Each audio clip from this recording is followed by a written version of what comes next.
সাংবিধানিক দায়িত্বের শপথ সমুন্নত রাখার অঙ্গীকার করেছেন নবনিযুক্ত প্রধান নির্বাচন commissioner AMM Nasir Uddin. Supreme কোর্টের জাজেস লাউঞ্জে প্রধান বিচারপতি রেফাত আহমেদের কাছে শপথ নিয়ে বলেন, অবাধ ও সুষ্ঠু নির্বাচন আয়োজনে প্রতিশ্রুতিবদ্ধ তিনি। বিশেষ পরিস্থিতিতেও চ্যালেঞ্জ মোকাবেলার সাহস ও অভিজ্ঞতা তার আছে বলেও জানান দেশের 14তম সিএসি। বিস্তারিত একরামুল হক সায়েমের রিপোর্টে। প্রধান নির্বাচন কমিশনার নিযুক্ত হইয়া সশ্রদ্ধ যাত্রা শুরু হলো এএমএম নাসির উদ্দিন কমিশনের। রোববার দুপুর 1:30টায় প্রধান বিচারপতি রেফাত আহমেদ সিএসি হিসাবে শপথ পড়ান সাবেক এই আমলাকে। ব্যক্তিগত স্বার্থের দ্বারা প্রভাবিত হইতে দিব না।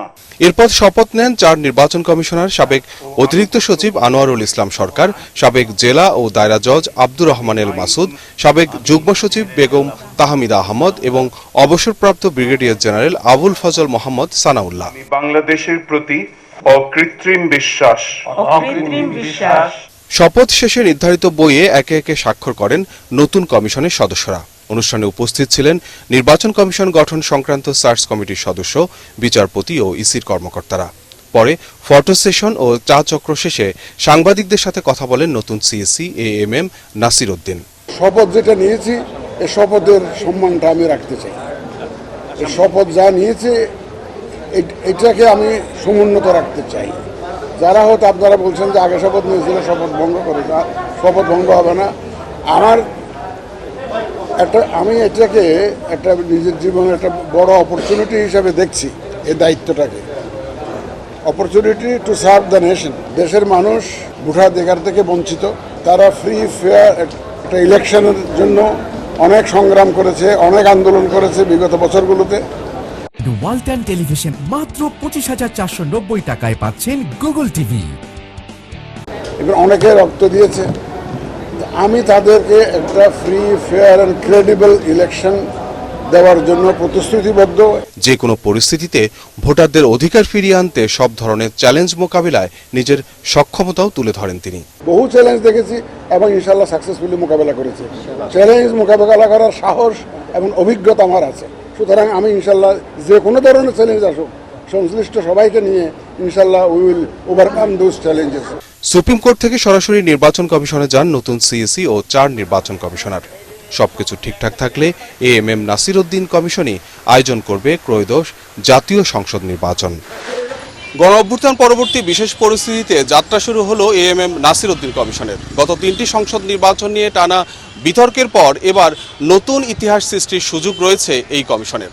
তবে বিশ্লেষকরা বলছেন সবই নির্ভর করছে নির্বাচনী ব্যবস্থা এবং সংবিধান সংস্কার ও রাজনৈতিক সংস্কৃতির পরিবর্তনের উপর। ইকরামুল হক সায়েম, এটিএন বাংলা, ঢাকা। নতুন নির্বাচন কমিশন জনগণের প্রত্যাশা পূরণে সফল হবে বলে আশা প্রকাশ করেছেন বিএনপির স্থায়ী কমিটির সদস্য আমির খসরু মাহমুদ চৌধুরী। অন্যদিকে নির্বাচন কমিশন পুনর্গঠনের উদ্যোগকে স্বাগত জানিয়েছে। অন্তর্বর্তী সরকারকে নির্বাচন কেন্দ্রিক সংস্কার শেষে অনতিবিলম্বে নির্বাচন দেওয়ার আহ্বান জানিয়েছেন বিএনপির স্থায়ী কমিটির সদস্য মঈন খান। দলের নেতারা বলেন, জন আকাঙ্ক্ষার বাস্তবায়নই সংবিধান, সেজন্যই বিএনপি দ্রুত নির্বাচন চায়।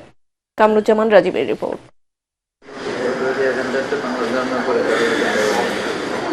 চেয়ারপারসনের গুলশান কার্যালয়ে বিএনপি মহাসচিব মির্জা ফখরুল ইসলাম আলমগীরের সাথে বৈঠক করেন তুরস্কের রাষ্ট্রদূত রামিজ সেন। ঘণ্টাব্যাপী বৈঠকে উপস্থিত ছিলেন দলের স্থায়ী কমিটির সদস্য আমির খসরু মাহমুদ চৌধুরী ও সাংগঠনিক সম্পাদক শামা ওবায়েদ। পরে সংবাদ সম্মেলনে আমির খসরু জানান, রোহিঙ্গা ইস্যুসহ দুদেশের স্বার্থ সংশ্লিষ্ট বিষয়ে আলোচনা হয়েছে। এ সময় নতুন নির্বাচন কমিশনের বিষয়ে প্রতিক্রিয়া জানাতে গিয়ে তিনি বলেন, নতুন নির্বাচন কমিশন গঠন অন্তর্বর্তী সরকারের একটি ইতিবাচক পদক্ষেপ। এখন যত দ্রুত সম্ভব কমিশন সুষ্ঠু নির্বাচনের দিকে এগিয়ে যাবে, সেটাই জনগণের প্রত্যাশা। সবাই জানতে চাচ্ছে নির্বাচনের রোডম্যাপ কি, কবে নির্বাচন হবে। দেশি বিদেশি স্টেক হোল্ডাররা সবাই তো অপেক্ষা করছে। তো আজকের শপথ নেওয়ার পরিপ্রেক্ষিতে নিশ্চয়ই একটা ভালো স্টেপ, ভালো মেসেজ যাবে। তবে শপথ নেওয়ার পরবর্তী কার্যক্রম যেগুলো আছে সেগুলো তারা আশা করি আমরা জনগণের প্রত্যাশা পূরণে সফল হবে। একটা সুষ্ঠু নির্বাচনের দিকে তারা যত দ্রুত সম্ভব এগিয়ে যাবে। অন্যদিকে যুক্তরাজ্য বিএনপির সাবেক সভাপতি মহিদুর রহমানকে নিয়ে দলের প্রতিষ্ঠাতা জিয়াউর রহমানের সমাধিতে শ্রদ্ধা জানান মঈন খান। এ সময় তিনি বলেন, স্বৈরাচারকে বিদায় করে জনগণ অন্তর্বর্তী সরকারকে গণতন্ত্র প্রতিষ্ঠার ম্যান্ডেট দিয়েছে, তাই দ্রুত জনগণের ভোটের অধিকার ফিরিয়ে দিতে হবে। অন্তর্বর্তীকালীন সরকার, তাদেরকে আমরা ধন্যবাদ জানাই। তারা একটি ভালো ব্যবস্থা নিয়েছে, একটি নির্বাচন কমিশন তারা প্রতিষ্ঠা করেছে। আমি বিশ্বাস করব এই নির্বাচন কমিশন তাদের সবচেয়ে গুরুত্বপূর্ণ সংস্কার। সহযোগিতা করছি, কিন্তু এই সরকারকে অহেতুক কোনো বিলম্ব করলে হবে না। তাদেরকে অত্যাবশ্যক যে সংস্কার সেগুলো সম্পাদন করে অনতিবিলম্বে বাংলাদেশে একটি সুষ্ঠু নিরপেক্ষ নির্বাচন দিতে হবে। এদিকে জাতীয় প্রেস ক্লাবে নার্সেস অ্যাসোসিয়েশন আয়োজিত আলোচনা সভায় স্থায়ী কমিটির সদস্য এজেডএম জাহিদ হোসেন বলেন, জনগণ সিদ্ধান্ত নেবে কে দেশ শাসন করবে। যত দ্রুত জনগণের নির্বাচিত প্রতিনিধির হাতে ক্ষমতা হস্তান্তর হবে, তত দ্রুত বিশৃঙ্খলা নিরসন হবে। প্রয়োজনীয় সংস্কার করে যত দ্রুততার সঙ্গে। কামরুজ্জামান রাজীব, এটিএন বাংলা, ঢাকা। ব্যাটারি চালিত যানবাহন বন্ধে হাইকোর্টের আদেশ প্রত্যাহার করা সহ বিভিন্ন দাবিতে রাজধানীতে রোববারও বিক্ষোভ মিছিল সহ গণ অবস্থান করেছে ব্যাটারি চালিত রিকশা চালক শ্রমিকরা। দিনভর তাদের অবস্থানে সড়কে দেখা দেয় তীব্র যানজট, কোথাও কোথাও ঘটে সংঘর্ষের ঘটনা। দ্রুত দাবি মেনে নেওয়া না হলে কঠোর আন্দোলনে যাওয়ার হুঁশিয়ারি দেয় রিকশা, ভ্যান, ইজিবাইক শ্রমিক ইউনিয়নের নেতারা। হুট করে অটোরিকশা বন্ধ না করে চালকদের নিয়মের মধ্যে আনার তাগিদ দিয়েছেন যাত্রীরা। তারা বলেন, দীর্ঘমেয়াদী পরিকল্পনা আর পুনর্বাসনের ব্যবস্থা করে অটোরিকশা সমস্যার সমাধান করতে হবে সরকারকেই, নইলে দেশের আইন শৃঙ্খলা পরিস্থিতি ভিন্ন দিকে নিতে অপচেষ্টা চালাতে পারে সুবিধাবাদীরা।